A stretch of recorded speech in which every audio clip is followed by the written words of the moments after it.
Hello everyone, welcome to PW only IAS. स्वागत है आपका इस हफ्ते की प्री सीजन न्यूज में। आई होप आप प्रिपेयर्ड हैं आज की डिस्कशन के लिए। आपको करना क्या है, हमेशा की तरह वर्ल्ड मैप की आउटलाइन में जो भी इंपॉर्टेंट लोकेशंस हैं उसको मार्क करना है। आज जो टॉपिक्स हम देखने वाले हैं उसमें हम कनाडा को कवर करेंगे, ठीक है। अफ्रीका के इस रीजन में नाइल रिवर के आसपास जो मुद्दे हैं उसको थोड़ा डिस्कस करेंगे, और वर्ल्ड मैप के आसपास जो इंपॉर्टेंट न्यूज हैं उसको कवर करेंगे। तो चलिए शुरू करते हैं डिस्कशन कुछ प्रैक्टिस क्वेश्चंस के साथ। Consider the following statements. इनमें से कौन सी कंट्री फाइव आई अलायंस की मेंबर है? फाइव आई अलायंस न्यूज में क्यों थी? क्योंकि कनाडा ने कहा था कि हरदीप सिंह निज्जर के बारे में जो उनको इंटेलिजेंस मिली है वो उन्होंने फाइव आई अलायंस के साथ भी शेयर की है। फाइव आई अलायंस में कौन कौन सी कंट्रीज हैं? फाइव आई अलायंस असल में एक ग्रुप है जहां पर खुफिया इंफॉर्मेशन इंटेलिजेंस शेयर होती है। तो वो कंट्रीज कौन कौन सी हैं? Australia, Canada, France, UK, USA. इनमें कौन कौन सी कंट्री है? Only two, only three, all four, all five. आपको बताना है कौन कौन सी कंट्रीज है। फाइव आई अलायंस, पांच आंखें, पांच कंट्रीज होंगी। आंसर करिए। नेक्स्ट को देखते हैं। Uganda, Sudan, south Sudan, Rwanda, Tanzania, Ethiopia, Somalia. इनमें से कौन सी कंट्रीज रिवर नाइल के बेसिन में आती है? अब सोचिए, नाइल रिवर बहुत इंपॉर्टेंट है। Blue Nile, white Nile, black Nile भी एक होती है। इन तीनों रिवर के पूरे बेसिन में कौन कौन सी कंट्रीज हैं ये बताना है आपको मुझे। ये टॉपिक न्यूज में था, क्यों वो भी हम डिस्कस करेंगे। पर आप मुझे बताइए उनसे कौन कौन सी कंट्री है। क्या सारी की सारी हैं? Only four, only five, only six, या ऑल सेवन? इसको देखिए, सोचिए कि भाई रिवर नाइल बहती है कौन कौन सी कंट्रीज के अंदर आती है। समझ लिया? अब जरा आंसर डिस्कस करते हैं।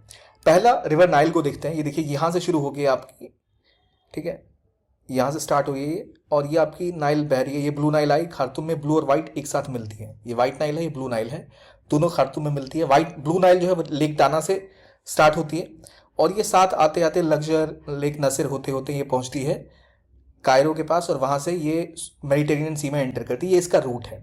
तो अगर आप इस बेसिन को देखेंगे तो इसमें आपको सुडान, साउथ सुडान, आपको युगांडा, इथियोपिया, ये सारी की सारी कंट्रीज दिखाई दे रही हैं, ठीक है। तो इनमें से कौन सी कंट्री है जो इस ऑप्शन में इसका पार्ट नहीं है? युगांडा भी दिख गई हमें, सुडान भी दिख गई, साउथ सुडान दिख गई, रवांडा भी दिख गई, तंजानिया दिख गई, इथोपिया दिख गई, लेकिन सोमालिया इसका पार्ट नहीं है। क्योंकि सोमालिया तो यहाँ के नीचे, यहाँ जो एक हॉर्न ऑफ अफ्रीका है यहाँ पर है सोमालिया। तो Somalia is not part of this river basin. क्योंकि देखिए इथोपिया एक लैंड लॉक कंट्री है।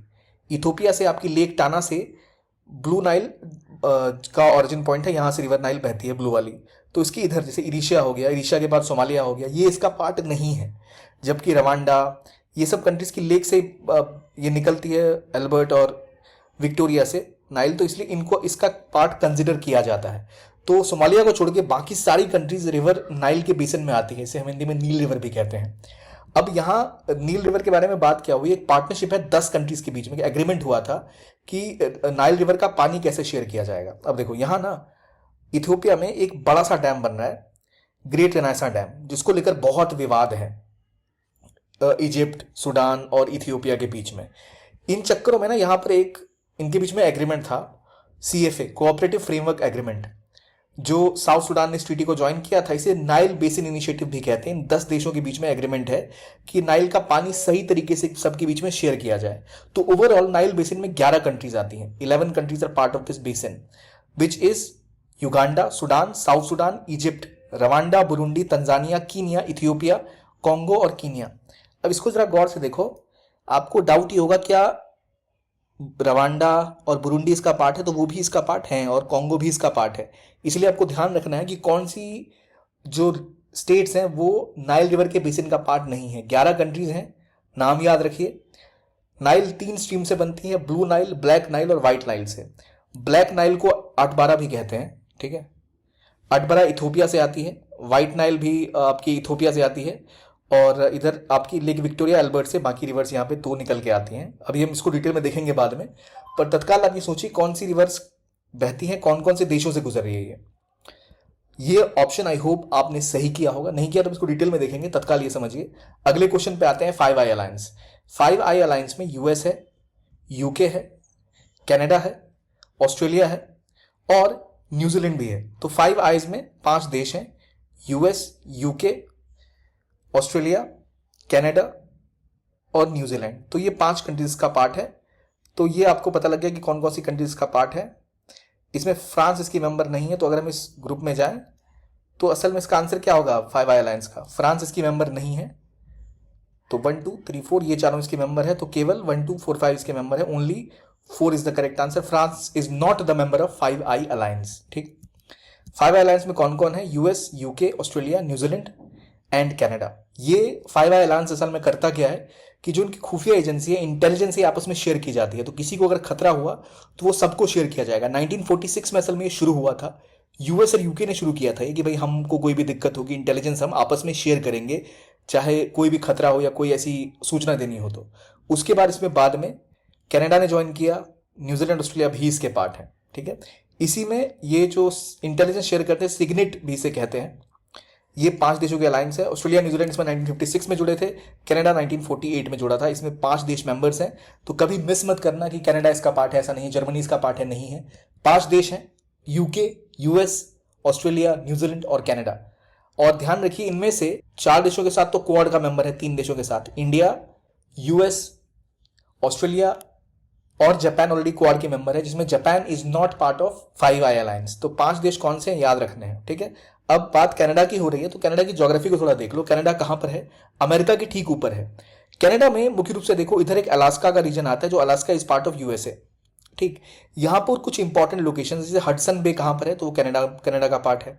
ठीक है, बैफिन बे कहां है, तो ये कनाडा और ग्रीनलैंड के बीच में है। Greenland is part of Denmark. यहां लेब्राडोर सी है अटलांटिक ओशन के पास, इधर आर्कटिक ओशन है, यहां से रशिया की बाउंड्री मिलती है, यहां पर बेरिंग स्ट्रेट है। Bering Strait is between Russia and USA, क्योंकि अलास्का और साइबेरिया के बीच का हिस्सा है बेरिंग स्ट्रेट।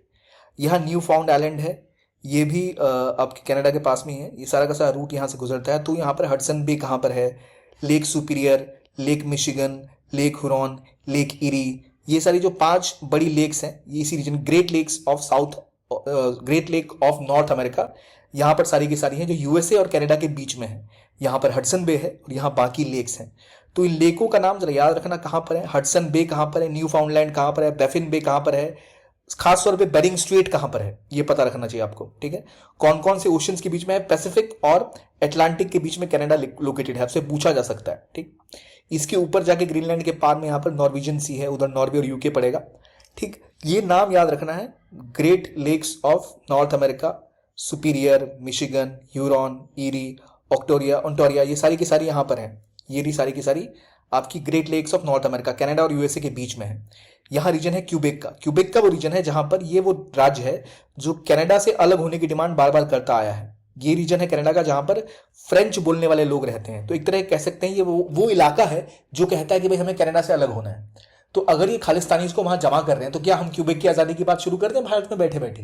क्या ये सही होगा? बिल्कुल सही नहीं होगा। हम कनाडा के इंटरनल अफेयर्स में हस्तक्षेप नहीं करते, तो कनाडा को भी हमारे इंटरनल अफेयर्स में हस्तक्षेप नहीं करना चाहिए। तो कनाडा के आसपास के रीजन में जो 5 लेक्स हैं वो कहां पर है, उनके नाम आपको याद रहने चाहिए। आपको बेरिंग स्ट्रेट कहां पर ये पता होना चाहिए, हालांकि कनाडा का पार्ट नहीं है बेरिंग स्ट्रेट, ये रशिया और यूएसए के बीच में है। फिर हडसन बे कहां पर है, न्यू फाउंडलैंड कहां पर है, ठीक है, और क्यूबेक कहां पर है, क्यूबेक में कौन सी भाषा बोली जाती है ये भी पता होना चाहिए। तो ये वो जगह। अगर आपको पूछूं मैं कि स्लेव लेक कहां पर है, तो आप सोचोगे अफ्रीका के पास कहीं होगी, नहीं। स्लेव लेक असल में ग्रेट स्लेव लेक है, यहां ये भी कनाडा का ही पार्ट है, इनके नॉर्दर्न टेरिटरीज में ये वो इलाका है। असल में कनाडा का ये पूरा इलाका, यहाँ लोग रहते नहीं है, खाली सा रहता है, इसलिए हमेशा कनाडा काफी लोगों को इमिग्रेशन के लिए प्रोत्साहित करता रहा है। इसलिए यहाँ बहुत सारे बाहर के देशों के लोग रहते हैं, बहुत सारे लोग माइग्रेट करके यहाँ पे रहने स्टार्ट हुए हैं। तो कनाडा की इंपॉर्टेंट लोकेशंस आई होप आपको याद होगी। अगर मैं आपको इस जगह पे ले जाऊंगा और पूछूं कि यहाँ पर Great Lakes of North America कहाँ पर है, इस रीजन में क्या क्या नाम है उनके, ये कौन सा बे है, हडसन बे है, ये कौन सा स्ट्रेट है, बेरिंग स्ट्रेट है, ठीक है। तो ये सब नाम आपको पता होना चाहिए। ग्रीनलैंड है, यहाँ पर कौन सा स्ट्रेट है, ये कौन सा लैंड है, न्यू फाउंडलैंड कहाँ पर है। ये सब काम आपको तभी तैयार होंगे जब आप मैप को देखो और एक आउटलाइन में जाके कंपेयर करो, ताकि आपको याद रहे कि कहां पर लोकेशन है किस देश की, कहां पर किस देश की लोकेशन नहीं है, ठीक है।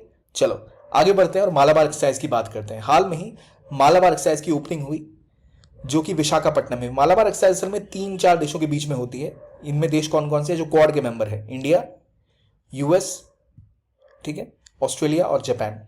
इन चारों का नेवल एक्सरसाइज है मालाबार एक्सरसाइज। इसमें और देश की नेवीज भी ज्वाइन करती हैं। असल में ये शुरू हुआ था 1992 में बिटवीन इंडिया एंड यूएसए। बाद में इसको जापान ने 2015 में, ऑस्ट्रेलिया ने 2020 में ज्वाइन किया है। और ये मैरीटाइम सिक्योरिटी के ऊपर, इंटर ऑपरेबिलिटी के ऊपर, इंडो पैसिफिक ओशन में कैसे सेफ्टी सिक्योरिटी पे काम किया जाए उसके ऊपर ध्यान रखती हैं। तो 4 देश इसके मेंबर्स हैं, 4 देशों की नेवी इसमें आती है, बाकी देश की नेवीज को इनवाइट किया जाता है। तो मालाबार एक्सरसाइज में कौन कौन है? क्वाड की चारों कंट्रीज। क्वाड की कौन कौन सी 4 कंट्री हैं? India, US, Japan and Australia. ठीक है। बिग 5 अलायंस जो है, 5 आई अलायंस, उसके कौन कौन से मेंबर्स हैं ये भी आपको पता लग गया। कनाडा की बेसिक ज्योग्राफी पता लग गई। ठीक है, आगे बढ़ते हैं। एससीओ की समिट होने वाली है। एससीओ की समिट इस बार पाकिस्तान में होने वाली है। एससीओ को हमने पहले डिटेल में कवर किया, इसलिए मैंने इसकी मैप को इस बार ऐड नहीं किया। ये आपके लिए मेरी तरफ से एक होमवर्क है कि आपको बताना है मुझे एससीओ के कितने मेंबर्स हैं। क्या एससीओ में 9 मेंबर्स हैं या 10 मेंबर्स हैं? एससीओ की मेंबरशिप की मैं बता दूं, पहले शंघाई 5 की तरह शुरू हुआ था ये। उसके बाद इसमें इंडिया, पाकिस्तान, अभी हाल में ईरान भी इसका मेंबर बन चुका है। ठीक, रशिया इसका मेंबर है, चाइना इसका मेंबर है। इन 5 के अलावा और कौन कौन सी कंट्रीज के मेंबर है मुझे आप बताइए। कौन कौन सी कंट्रीज एससीओ के मेंबर है इन 5 के अलावा, मुझे आपको ये बताना है। कमेंट सेक्शन में बताइए एससीओ की मेंबरशिप किसी किसके पास है। एससीओ में जो मेंबरशिप है वो यहाँ लिखा हुआ है। वैसे मेरा आपसे सवाल है कि बताइए मुझे कौन कौन इसके मेंबर्स हैं, और ये बताइए एससीओ की रेलेवेंस क्या है। देखिए, एससीओ एक ऐसा मार्केट है जहां दुनिया की 40% पॉपुलेशन और 30% जीडीपी का पार्ट है। क्यों है भाई इतना सारा? क्योंकि चाइना और इंडिया ही मैक्सिमम पॉपुलेशन और इकोनॉमी दुनिया की रन करते हैं, वो सारे इसके पार्ट हैं। और ये खड़ा किया गया था SCO as a alternative to western model. असल में नेटो की तरह इसको खड़ा करने की कोशिश की गई थी। नेटो असल में जो वेस्टर्न यूरोप है, यूएसए और कनाडा, इनके बीच का अलायंस है, एक सिक्योरिटी अलायंस है। कुछ उसी तरह एससीओ को पहले इमेजिन किया गया था कि सब देश आपस में एक एग्रीमेंट करेंगे, किसी पर हमला हुआ तो सब अपने ऊपर हमले की तरह उसको देखेंगे। लेकिन ऐसा कुछ हुआ नहीं, एससीओ उस तरह बन नहीं पाया।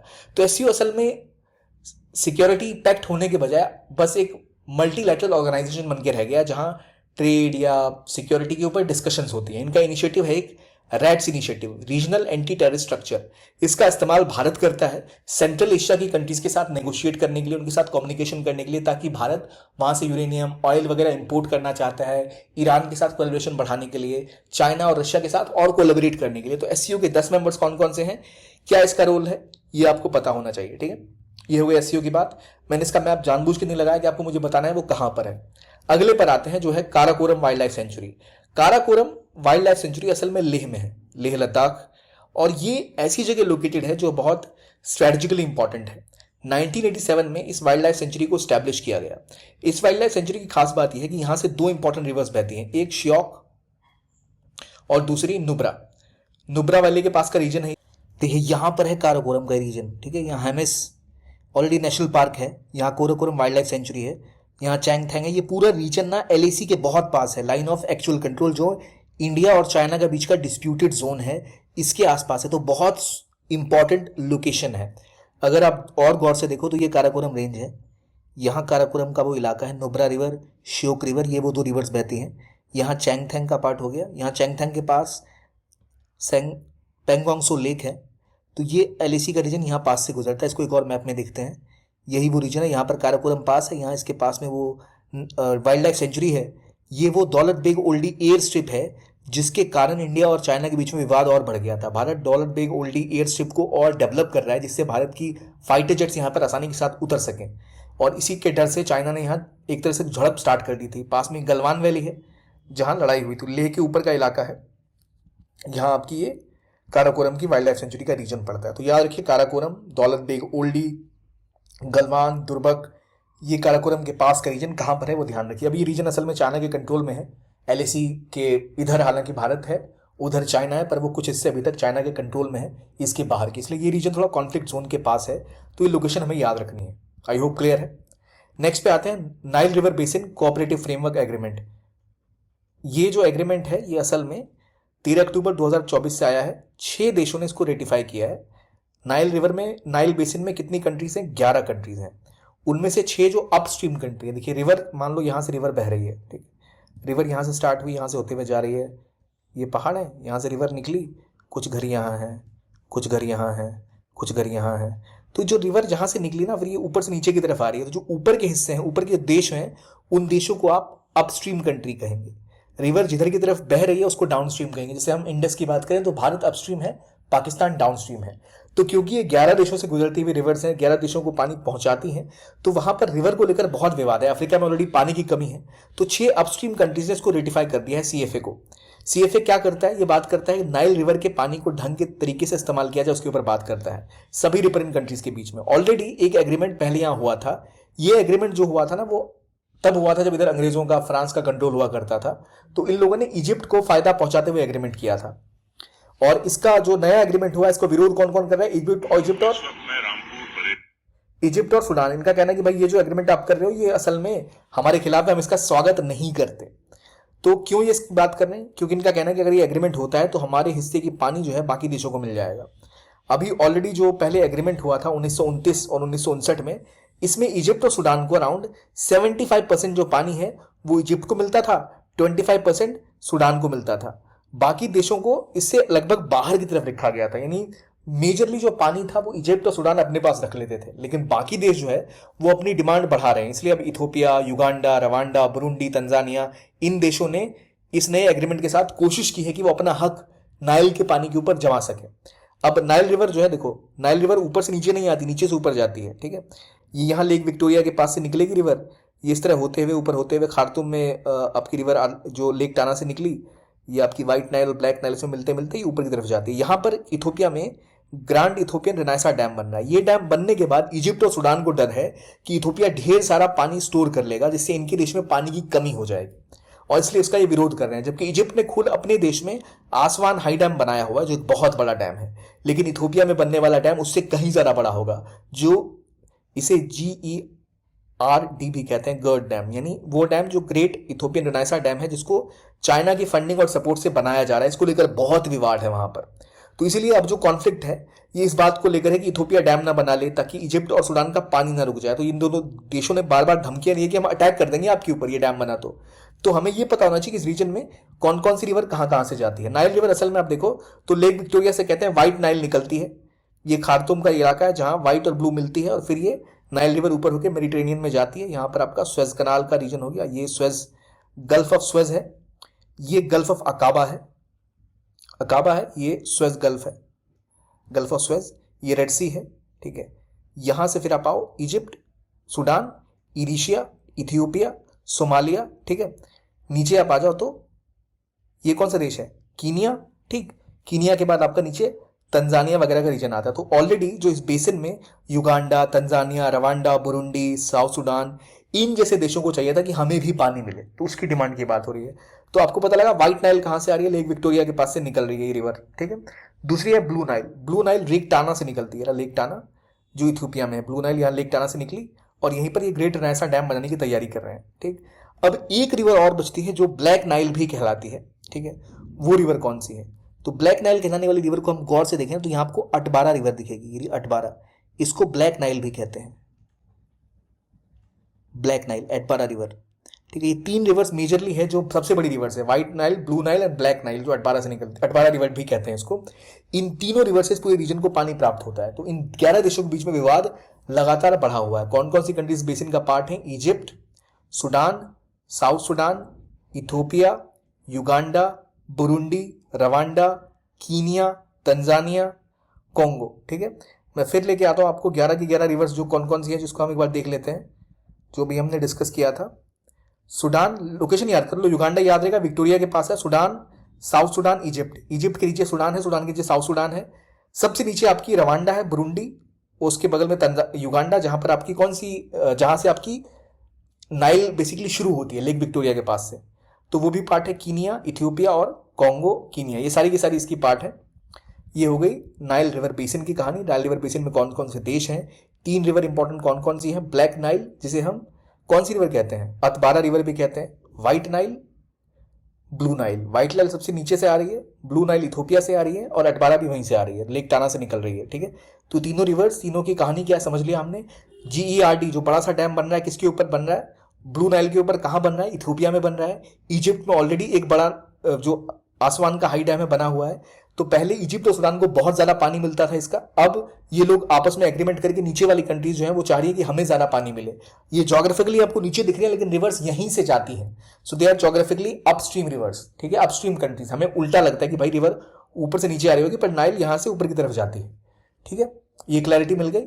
आगे बढ़ते हैं, अब बात करते हैं लेबनान की। लेबनान में असल में जो साउथ लेबनान है वहां पर ना, ये जो हिस्सा है साउथ लेबनान का, इजराइल के ठीक ऊपर जो हिस्सा है, इसी रीजन में हिजबुल्लाह बहुत ज़्यादा एक्टिव है। हिजबुल्लाह ग्रुप है जो एक शिया मिलिटेंट ग्रुप है, लेकिन यहाँ पर बहुत सारा विवाद है। साउथ लेबनान में यूएन की पीस कीपिंग फोर्सेस भी रहती है, जिन्हें यूएन इंटरिम फोर्स कहते हैं। ये लेबनान के एक रीजन में है जिसके ऊपर इसराइल की फोर्सेस ने उनके गेट को उड़ा दिया साउथ लेबनान में। इसीलिए यूनाइटेड नेशन की जो इंटरिम फोर्स वहां पर है उसने कहा कि ये इंटरनेशनल लॉ का वायलेशन है, आप ऐसा नहीं कर सकते।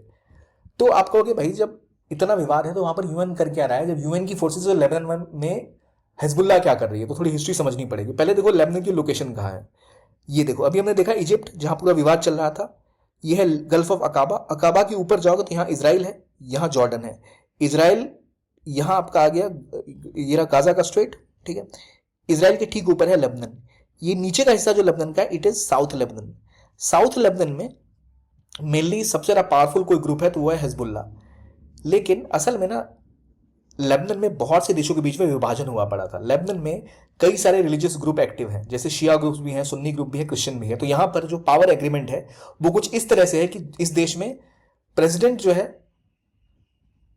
वो क्रिश्चियन होगा, ठीक है। आपका स्पीकर ऑफ जो वहां का पार्लियामेंट है वो शिया, और प्राइम मिनिस्टर सुन्नी। ये डिवीजन ऑफ पावर है यहाँ पर। इस तरह से पावर को डिवाइड किया गया था। पहले शिया, सुन्नी और क्रिश्चियंस के तीनों की तीनों अपनी मिलिट्री हुआ करती थी, तीनों के अपने मिलिटेंट ग्रुप हुआ करते थे, जिसकी वजह से यहाँ सालों तक सिविल वॉर लड़ी गई थी। तो इन सिविल वॉर में इनके ऊपर कभी सीरिया ने हमला कर दिया, कभी इसराइल ने हमला कर दिया। बहुत ज्यादा कॉम्प्लिकेटेड हिस्ट्री रही है। लेबनान के ऊपर अलग अलग समय में अलग अलग तरह की सिविल वॉर लड़ी गई। सिविल वॉर का हाल ये था कि लेबनान के साउथ में यूएन की पीस कीपिंग फोर्सेस तक पहुंची थी शांति बनाए रखने के लिए। लेकिन बाद में इन देशों ने एक एग्रीमेंट किया। इस एग्रीमेंट के तहत पावर डिसाइड की गई कि सभी मिलिटेंट ग्रुप जो है अपने हथियार डाल देंगे, और सीरिया यहां से बाहर निकल गया। और ईरान ने कहा कि ठीक है हम भी सपोर्ट करेंगे, यहां पे सब हथियार डालेंगे, केवल एक ग्रुप को हथियार रखने का अधिकार होगा, एक मिलिटेंट ग्रुप को। जिस मिलिटेंट ग्रुप को हथियार रखने का अधिकार दिया गया उस ग्रुप का नाम था हिजबुल्लाह। हिजबुल्लाह को ये स्पेशल अधिकार इसलिए दिया गया था क्योंकि 2006 में इसराइल ने युद्ध किया था लेबनान से, जहां पर हिजबुल्लाह ने बहुत स्ट्रांगली लेबनान से इसराइल को खदेड़ने में एक बड़ा रोल निभाया था। तो सभी ग्रुप्स ने कहा चलो ठीक है, हिजबुल्लाह के पास हथियार है तो बेचारा इसराइल से लड़ता रहेगा, कोई बात नहीं है। तो हिजबुल्लाह के पास हथियार रखने का राइट था। लेकिन उसके अलावा यहां पर और हिंसा ना हो इसलिए यूएन की पीस कीपिंग फोर्सेस भी साउथ लेबनान में हुआ करती थी, और अभी भी है, उनका ऑफिस भी है। तो इसराइल की फोर्सेस ने इस बार यूएन के उस ऑफिस के गेट को उड़ा दिया, इसलिए विवाद हो गया। तो लेबनान का वो हिस्सा कहाँ है जहां पर ये ऑफिस था? साउथ लेबनान में। लेबनान की राजधानी है बैरत। लेबनान के आसपास कौन सी कंट्री है? एक तरफ सीरिया है, एक तरफ इसराइल है, और इधर मेडिटेरेनियन सी है, ठीक है। यहां जो हिस्सा आप देख रहे हो ये है, कौन सा हिस्सा है? ये है गोलन हाइट्स, जो पहले सीरिया का हुआ करता था, अभी इसका इसराइल का इसके ऊपर कब्जा है। नीचे वाला हिस्सा जो यहां पर आप देख रहे हो ये हिस्सा है, इस हिस्से का नाम क्या है? इस हिस्से का नाम है सिनाई पेनिनसुला। ये असल में इजिप्ट का हिस्सा है, लेकिन एक समय में इसके ऊपर भी इसराइल का कब्जा हुआ करता था। जब इजिप्ट ने अपने संबंध इसराइल के साथ नॉर्मलाइज किए थे तब इसराइल ने इजिप्ट को ये सिनाई पेनिनसुला वापस कर दिया कि भाई ठीक है रख लो, लेकिन अभी भी गोलन हाइट्स के ऊपर ये कब्जा जमा के रखा हुआ है। तो इसलिए जब भी इसराइल की जंग होती है ना, तो गाजा में हमास है जो बमबारी करता है, साउथ लेबनान में हिजबुल्लाह बहुत स्ट्रांगली बैठा हुआ, यहां से बमबारी होती है, सीरिया भी यहां से अटैक करता है, और सीरिया के बाद इराक और ईरान, ये दो देश जो हैं यहां शिया ग्रुप बहुत ज्यादा एक्टिव हैं। शिया एक्सिस ऑफ रेजिस्टेंस कहते हैं। ईरान, इराक, सीरिया और लेबनान, इस पूरे इलाके में शिया ग्रुप्स एक्टिव हैं। तो ये यहां से इसराइल के ऊपर बमबारी करते हैं, इसलिए इसे कहते हैं ईरान का एरिया ऑफ रेजिस्टेंस या फिर एक्सिस ऑफ रेजिस्टेंस। इसलिए हमास को, हिजबुल्लाह को, और नीचे यमन में यहां पर रहते हैं हाउती रिबल्स। हाउतीज को भी ईरान सपोर्ट करता है। हाउती भी एक शिया ग्रुप है। इन सब में, ईरान में, यमन के हाउतीज में, इराक में सीरिया के असद अल बशर जो वहां रूल करते हैं, हिमसेल्फ शिया, उसको, और लेबनान में जो शिया मिलिटेंट ग्रुप है हिजबुल्लाह, इसको भी ईरान सब सपोर्ट करता है, और वहां से इसराइल के ऊपर हमले करते हैं। तो अभी इन हमलों में इसराइल ने गलती से वहां के यूएन ऑफिस को उड़ा दिया। गलती से क्या, जानबूझ के भी हो सकता है। तो इसलिए यूनाइटेड नेशंस की जो फोर्स वहां पर है, जो शांति बनाए रखने के लिए है, उसने इसका भारी विरोध किया। यहां जो कुछ नाम है वो आप याद रखिए, माउंट लेबनन, ठीक है, बैका का रीजन, ये वो इलाके हैं। बैरत इनकी राजधानी है, त्रिपोली, ये भी नॉर्थ लेबनान का एक इंपॉर्टेंट शहर है। ये नाम आपको याद रखने हैं कहां पर है। पास में सीरिया है जिसकी राजधानी दमिश्कस है। सुनते होंगे आप कि इजराइल अक्सर दमिश्कस पे भी बम गिरा देता है। क्यों? क्योंकि भाई इन्हें लगता है कि ईरान वाले दमिश्कस के थ्रू लेबनान में भी अपने हथियार भेजते हैं, चलो दमिश्कस को ही उड़ा दो। तो ये लड़ाई इसलिए चलती रहती है, ठीक है, क्लियर है। इसराइल के ऊपर लेबनान, लेबनान का निचला हिस्सा साउथ लेबनान, जहां पर हिजबुल्लाह एक्टिव है, लेकिन यूएन की पीस कीपिंग फोर्सिंग भी काफी टाइम से वहां पर है, तो ये उसको लेकर विवाद है, ठीक। गाजा कहां पर है? यहां गाजा है, गाजा में हमास है। ये है कौन सा? ये है, इस इलाके को क्या कहते हैं? West Bank. वेस्ट बैंक में फाता रूल करती है। फाता, फाता एक ग्रुप है जो डेमोक्रेटिकली इलेक्टेड है, जो यहां पर रूल करती है। अब यहां पर पीस कीपिंग फोर्सेस कहां पर है? लेबनान में, साउथ लेबनान में। लितानी रिवर भी है, यहाँ टायर का रीजन है, यहाँ इनका हेडक्वार्टर्स है। और यहीं पर थोड़ा हमला इन्होंने कर दिया, जिसको लेकर विवाद हो गया। ये यहां पर क्या करने के लिए थे? यहां पे थे कि इजराइल की फोर्सेस लेबनान से निकल जाएं, इसके लिए 10,000 के आसपास यहां पर पीस कीपिंग फोर्सेस हैं, जिसमें इंडिया की भी फोर्सेस यहां पर हैं। इसलिए इसका नाम, जगह हमारे लिए इंपॉर्टेंट है, साउथ लेबनान का UNIFIL headquarters, United nation interim forces Lebanon. अभी तक यहां से इजराइल पूरी तरह से निकला नहीं है, लेबनान का भी हमला होता रहता है, इसलिए विवाद की जड़ यहां पर बनी हुई है। इसके अलावा गोलन हाइट्स जो है, वहां पर भी यूनाइटेड नेशंस का एक ऑब्जर्वर फोर्स का जोन है, जहां UN ऑब्जर्व करता है कि भाई विवाद ना बढ़ जाए। ठीक है, क्लियर है आइटम? आगे बढ़ते हैं। रशिया के ट्रैवलर आफनास्की निकितिन, ये असल में रशियन आर्टिस्ट ने हाल ही में कोजिगोडे केरला में एक परफॉर्मेंस किया, जहां पर रशिया के ट्रैवलर आफांस्की नितिन के 555 साल पूरे हुए हैं, इसकी खुशी में। जो निकितिन थे, ये रशिया के एक्सप्लोरर थे जो इंडिया पहुंचे थे वास्को द गामा से भी पहले, और ये गुजरात में पहले उतरे थे, खंबात में, और 1469 में उन्होंने यात्रा की थी। इनके नाम पर यहाँ पर एक सी माउंट है इंडियन ओशन में, जो इनके नाम पर है, निकितिन सी माउंट। तो इसलिए काफी इंपॉर्टेंट है। कहां पर है निकितिन सी माउंट? सेंट्रल इंडियन ओशन में, जस्ट इंडिया के नीचे की तरफ, सिंगापुर के पास। सिंगापुर और आपके इंडोनेशिया के डिस्टेंस में ये रहा निकितिन सी माउंट। नाम याद रखिए, निकितिन सी माउंट किसके नाम पर है? रशियन ट्रैवलर निकितिन के नाम पर। अफांसी निकितिन जो एक ट्रैवलर्स थे जो इंडिया में आए थे, यहाँ चेन्नई में हाल में ही वो चेन्नई में नहीं, वो लैंड हुए थे गुजरात में, और कोजिगोडे केरला में, वहां पर इनके लिए एक प्रदर्शन किया गया था, आर्ट परफॉर्म किया था कंसर्ट में। तो नाम भी याद रखना आप, ठीक? निकितिन सी माउंट, इनके नाम से जो एक पोस्टल बैलेट है वो भी रशिया ने जारी किया था। इंडिया आई थी वास्को ड गामा से भी पहले। तो इंडिया रशिया के संबंधों को भी दिखाता है। रशिया को लेकर जब बात हो रही है तो एक और बात इंपॉर्टेंट है कि हाल में ही नॉर्दर्न सी रूट में शिपिंग बढ़ाने की बात की गई है। नॉर्दर्न सी रूट कहां पर है? ये शॉर्टेस्ट शिपिंग रूट है जो यूरोप और एशिया को जोड़ सकेगा, लगभग 5,600 किलोमीटर से। ये रूट क्या है? ये रूट असल में गुजरेगा कारा स्ट्रेट, बैरन स्ट्रेट और कारा सी से, ठीक है, जो बेरिंग स्ट्रेट पे एंड होगा। देखो नॉर्मली अभी जो, अगर आपको रशिया के साथ यूरोप आना है या कहीं और ट्रेड करना है तो आप सेंट पीटर्सबर्ग का रूट लेते हो, यानी आप या तो यहां से निकलोगे रशिया से होते हुए, ये अभी रूट है ट्रेड का। लेकिन यहां से ना पहले बर्फ हुआ करती थी आर्कटिक ओशन में, अभी बर्फ पिघल रही है। इस बर्फ के पिघलने की वजह से यहां से नया रूट बन रहा है, इसे कहते हैं नॉर्दर्न सी रूट। यानी आप यूरोप से एशिया, जापान, यूरोप, यहां से आराम से आप पहुंच पाओगे। तो इधर बेरिंग स्ट्रीट है, और ये बेरिंग स्ट्रीट को पार करते हुए आप यहां से आराम से पहुंच पाओगे। भारत से रशिया का नया रूट भी डेवलप होता है, व्लादिवोस्टोक टू चेन्नई, ताकि इस रूट से ट्रेड हो पाए। नहीं तो आमतौर पर भारत का भी रूट यही हुआ करता था, बहुत बड़ा रूट।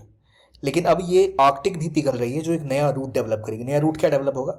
मान लो यूके से ना, अब यहाँ नॉर्वेजियन सी से होते हुए सीधा बैरन सी को पार करके, कारा सी को पार करके आप यहाँ से लेप्टेव सी से होते हुए बेरिंग सी में पहुंच सकते हो। तो ये वो रूट है, रशिया और अलास्का के बीच में गुजरते हुए आप यहाँ जाओगे, ठीक है। आप ग्लोब के ऊपर से देख रहे हो, आर्कटिक ओशन का नया रूट, इसे नॉर्दर्न सी रूट कहते हैं। यहाँ पर इंपॉर्टेंट जो स्ट्रेट है वो देख लीजिए, लेप्टेव सी, कारा स्ट्रेट, बैरन सी, और ये रहा आपका बेरिंग सी, ठीक है।